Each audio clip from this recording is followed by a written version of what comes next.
What is up guys, Morton here from SteamFirst.com with a review for Lost Marbles, developed by Binary Takeover and released on Steam May 30th, 2014 for $10.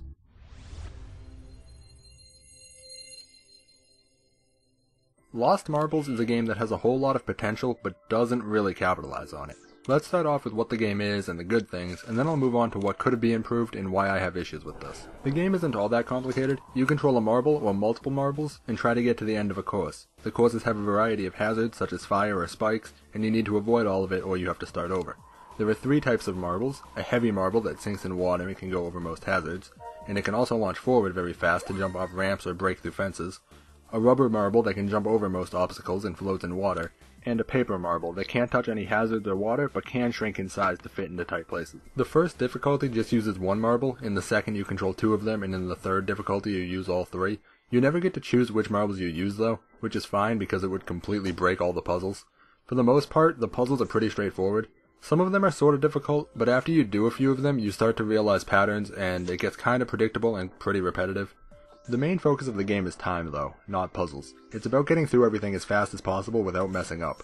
It's actually pretty fun to compete with your own times because there's a lot of things you can do to speed up and cut corners in different ways.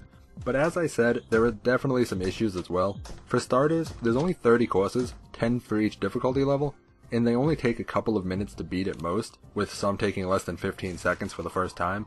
There's also a hardcore mode, which is basically the same 30 courses, but if you mess up on one, you have to go back to the previous stage and beat it again.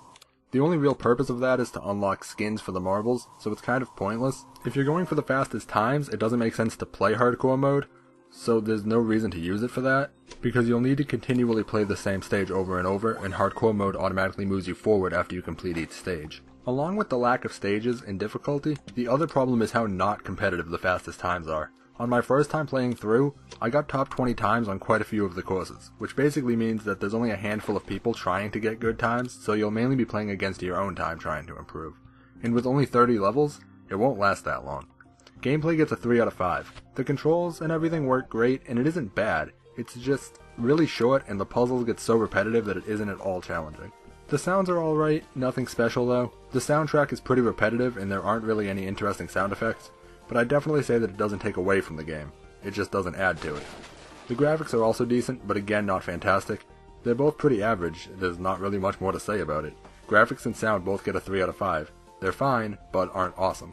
As for replayability, obviously there's a lot since the goal of the game is trying to get the fastest times. On top of that, there's a lot of achievements and skins you can try to earn, most of which you'll need to go out of your way to accomplish.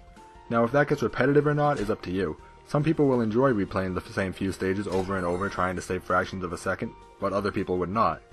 But it is there if you're into it. Replayability gets a 4.5 out of 5. There's quite a bit to do in this game even after you complete it once, if it's the type of replayability you're looking for. As for the problems I have in this game, it's mainly how repetitive and short it is. It's a $10 game and that's asking a lot for what this game has. If it had a few more types of marbles and more stages, it would be fantastic. But it's just so short and it has hardly any depth to it. Another thing I think this game would benefit from is a level editor.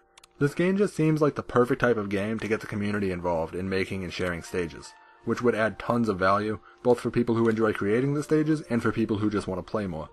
Another issue is checkpoints. These are fantastic if you're just trying to play through it normally, but if you're going for speed, they're really annoying. If you hit a checkpoint after say 10 seconds and then you mess up 6 seconds later, you respawn at that checkpoint with 16 seconds on the clock, because that's how long you played.